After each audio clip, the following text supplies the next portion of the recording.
லூக்கா அதிகாரம் 10. இவைகளுக்கு பின்பு கர்த்தர் வேறே 70 பேரை நியமித்து தாம் போகும் சகல பட்டணங்களுக்கும் இடங்களுக்கும் அவர்களை தமக்கு முன்னே 2 பேராக அனுப்பினார். அப்பொழுது அவர் அவர்களை நோக்கி, அறுப்பு மிகுதி, வேலையாட்களோ கொஞ்சம். ஆகையால் அறுப்புக்கு எஜமான் தமது அறுப்புக்கு வேலையாட்களை அனுப்பும்படி அவரை வேண்டிக் கொள்ளுங்கள். புறப்பட்டு போங்கள். ஆட்டுக்குட்டிகளை ஓநாய்களுக்குள்ளே அனுப்புகிறது போல இதோ நான் உங்களை அனுப்புகிறேன். பணப்பையையும் சாமான் பையையும் பாத ரட்சைகளையும் கொண்டு போக வேண்டாம். வழியிலே ஒருவரையும் வினவவும் வேண்டாம். ஒரு வீட்டில் பிரவேசிக்கிற போது இந்த வீட்டுக்கு சமாதானம் உண்டாவதாக என்று முதலாவது சொல்லுங்கள். சமாதான பாத்திரன் அங்கே இருந்தால் நீங்கள் கூறின சமாதானம் அவனிடத்தில் தங்கும். இல்லாதிருந்தால் அது உங்களிடத்திற்கு திரும்பி வரும். அந்த வீட்டிலே தானே நீங்கள் தங்கியிருந்து அவர்கள் கொடுக்கிறவைகளை புசித்து குடியுங்கள். வேலையால் தன் கூலிக்கு பாத்திரனாயிருக்கிறான். வீட்டுக்கு வீடு போகாதிருங்கள். ஒரு பட்டணத்தில் நீங்கள் பிரவேசிக்கிற பொழுது ஜனங்கள் உங்களை ஏற்றுக்கொண்டால் அவர்கள் உங்கள் முன் வைக்கிறவைகளை நீங்கள் புசித்து அவ்விடத்திலுள்ள பிணியாளிகளை சொஸ்தமாக்கி, தேவனுடைய ராஜ்யம் உங்களுக்கு சமீபமாய் வந்திருக்கிறது என்று அவர்களுக்கு சொல்லுங்கள். யாதொரு பட்டணத்தில் நீங்கள் பிரவேசிக்கிற பொழுது ஜனங்கள் உங்களை ஏற்றுக்கொள்ளாவிட்டால் அதன் வீதிகளிலே நீங்கள் போய், எங்களில் ஒட்டின உங்கள் பட்டணத்தின் தூசியையும் உங்களுக்கு விரோதமாய் துடைத்து போடுகிறோம். ஆயினும் தேவனுடைய ராஜ்யம் உங்களுக்கு சமீபமாய் வந்திருக்கிறது என்பதை அறிந்து கொள்வீர்களாக என்று சொல்லுங்கள். அந்த பட்டணத்திற்கு நேரிடுவதை பார்க்கிலும் அந்த நாளிலே சோதோம் நாட்டிற்கு நேரிடுவது லகுவாய் இருக்கும் என்று உங்களுக்கு சொல்லுகிறேன்.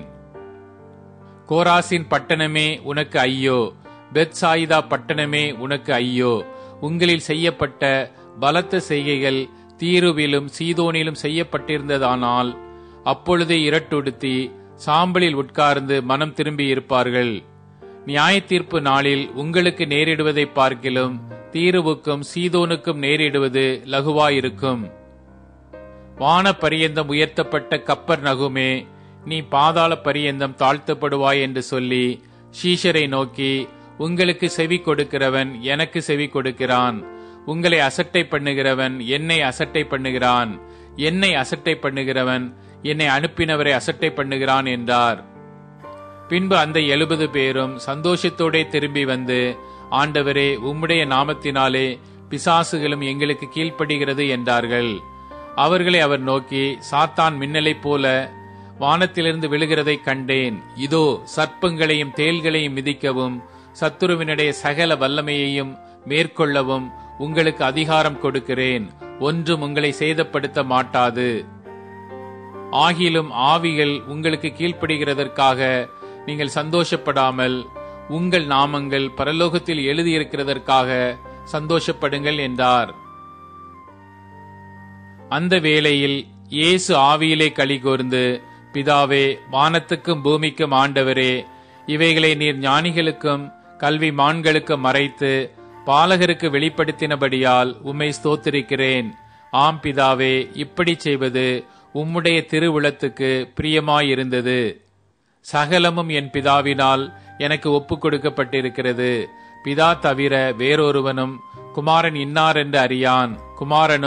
குமாரன் அவரை எவனுக்கு வெளிப்படுத்த சித்தமாயிருக்கிறாரோ அவனும் தவிர வேறொருவனும் பிதா இன்னார் என்று அறியான் என்றார்.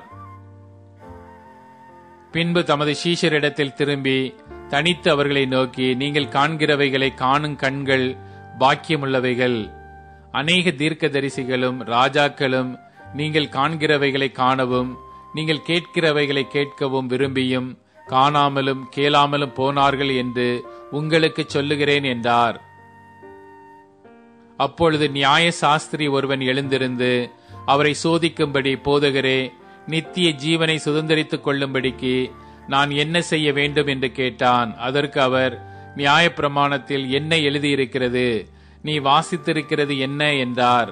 அவன் பிரதியுத்தரமாக, உன் தேவனாகிய கர்த்தரிடத்தில் உன் முழு இருதயத்தோடும் உன் முழு ஆத்மாவோடும் உன் முழு பலத்தோடும் உன் முழு சிந்தையோடும் அன்பு கூர்ந்து உன்னிடத்தில் அன்பு கூறுவது போல பிறனிடத்திலும் அன்பு கூறுவாயாக என்று எழுதியிருக்கிறது என்றான். அவர் அவனை நோக்கி, நிதானமாய் உத்தரவு சொன்னாய், அப்படியே செய், அப்பொழுது பிழைப்பாய் என்றார். அவன் தன்னை நீதிமான் என்று காண்பிக்க மனதாய் இயேசுவை நோக்கி, எனக்கு பிறன் யார் என்று கேட்டான். இயேசு பிரதியுத்தரமாக, ஒரு மனுஷன் எருசலேமிலிருந்து எரிகோவுக்கு போகையில் கள்ளர் கையில் அகப்பட்டான். அவர்கள் அவன் வஸ்திரங்களை உரிந்து கொண்டு அவனை காயப்படுத்தி குற்றுயிராக விட்டு போனார்கள். அப்பொழுது தற்செயலாய் ஒரு ஆசாரியன் அந்த வழியே வந்து அவனை கண்டு பக்கமாய் விலகி போனான். அந்தப்படியே ஒரு லேவியனும் அந்த இடத்துக்கு வந்து அவனை கண்டு பக்கமாய் விலகி போனான். பின்பு சமாரியன் ஒருவன் பிரயாணமாய் வருகையில் அவனை கண்டு மனதுருகி கிட்ட வந்து அவனுடைய காயங்களில் எண்ணெயும் திராட்சை ரசமும் பார்த்து காயங்களை கட்டி அவனை தன் சுய வாகனத்தின் மேல் ஏற்றி சத்திரத்துக்கு கொண்டு போய் அவனை பராமரித்தான். மறுநாளிலே தான் புறப்படும் போது 2 பணத்தை எடுத்து சத்திரத்தான் கையில் கொடுத்து, நீ இவனை விசாரித்துக்கொள், அதிகமாய் ஏதாகிலும் இவனுக்காக செலவழித்தால் நான் திரும்பி வரும்போது அதை உனக்கு தருவேன் என்றான். இப்படி இருக்க கள்ளர் கையில் அகப்பட்டவனுக்கு இந்த 3 பேரில் எவன் பிறனாயிருந்தான், உனக்கு எப்படி தோன்றுகிறது என்றார். அதற்கு அவன், அவனுக்கு இரக்கம் செய்தவனே என்றான். அப்பொழுது இயேசு அவனை நோக்கி, நீயும் போய் அந்தப்படியே செய் என்றார். பின்பு அவர்கள் பிரயாணமாய் போகையில் அவர் ஒரு கிராமத்தில் பிரவேசித்தார். அங்கே மார்த்தாள் என்னும் பேர் கொண்ட ஒரு ஸ்திரீ அவரை தன் வீட்டிலே ஏற்றுக்கொண்டாள். அவளுக்கு மரியாள் எனப்பட்ட ஒரு சகோதரி இருந்தாள். அவள் இயேசுவின் பாதத்தருகே உட்கார்ந்து அவருடைய வசனத்தை கேட்டுக்கொண்டிருந்தாள். மார்த்தாளோ பற்பல வேலைகளை செய்வதில் மிகவும் வருத்தமடைந்து அவரிடத்தில் வந்து, ஆண்டவரே, நான் தனியே வேலை செய்யும்படி என் சகோதரி என்னை விட்டு வந்திருக்கிறதை குறித்து உமக்கு கவை இல்லையா? எனக்கு உதவி செய்யும்படி அவளுக்கு சொல்லும் என்றாள். இயேசு அவளுக்கு பிரதியுத்தமாக, மார்த்தாளே, மார்த்தாளே, நீ அநேக காரியங்களை குறித்து கவலைப்பட்டு கலங்குகிறாய். தேவையானது ஒன்றே. மரியாள் தன்னை விட்டெடுபடாத நல்ல பங்கை தெரிந்து கொண்டாள் என்றார்.